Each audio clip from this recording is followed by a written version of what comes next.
सभापति महोदय, प्रतिदिन छोटी मोटी झड़पें होती रहती हैं। हमारी फौजें बड़े उत्साह से उनके मुकाबले में खड़ी हैं।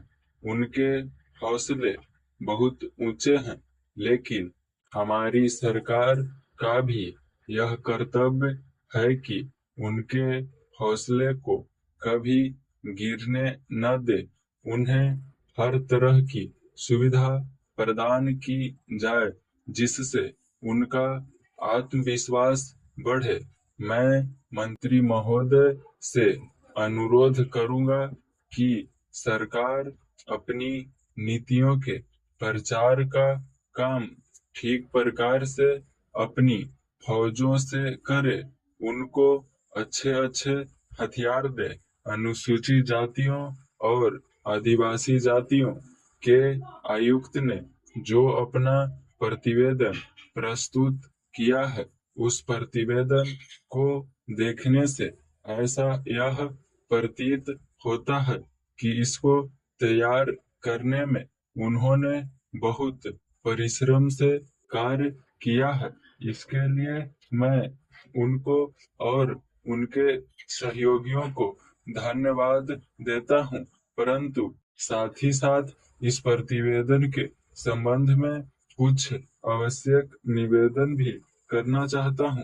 पहली बात तो यह है कि इस प्रतिवेदन को देखने से ऐसा प्रतीत होता है कि इन कार्यों के लिए जिस धन का उपयोग होता है, वह 3 साधनों से उपलब्ध होता है।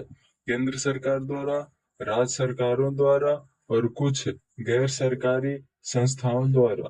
प्रतिवेदन के अनुसार जितना धन इन कार्यों पर व्यय करने के लिए दिया जाता है, उतना धन पूरी तरह से व्यय नहीं हो पाता।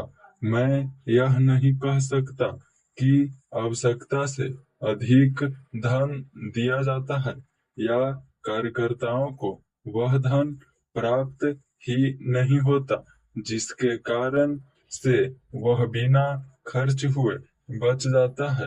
मैं तो यह चाहता हूँ कि जितना धन दिया जाता है, उसका पूरा उपयोग हो और आयुक्त को यह न कहना पड़े कि इस कार्य के लिए जितना धन की आवश्यकता थी, उतना धन नहीं मिल पाया और विवश होकर हमको उस कार्य को बीच में ही रोकना पड़ा।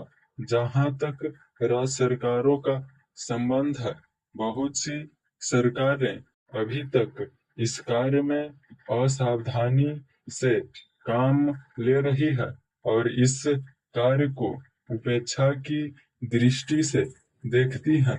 आयुक्त ने इस बात की शिकायत की है कि बहुत सी राज्य सरकारों ने अनेक पत्र भेजने के बाद भी अभी तक अपनी रिपोर्ट नहीं भेजी है। मैं चाहता हूं कि सरकार इस तरफ निष्ठापूर्वक ध्यान दे। राज्य सरकारों पर दबाव डाला जाए कि वे इस दायित्व के प्रति सचेत हों और आयुक्त को उनके कार्य में पूरा पूरा सहयोग प्रदान करें।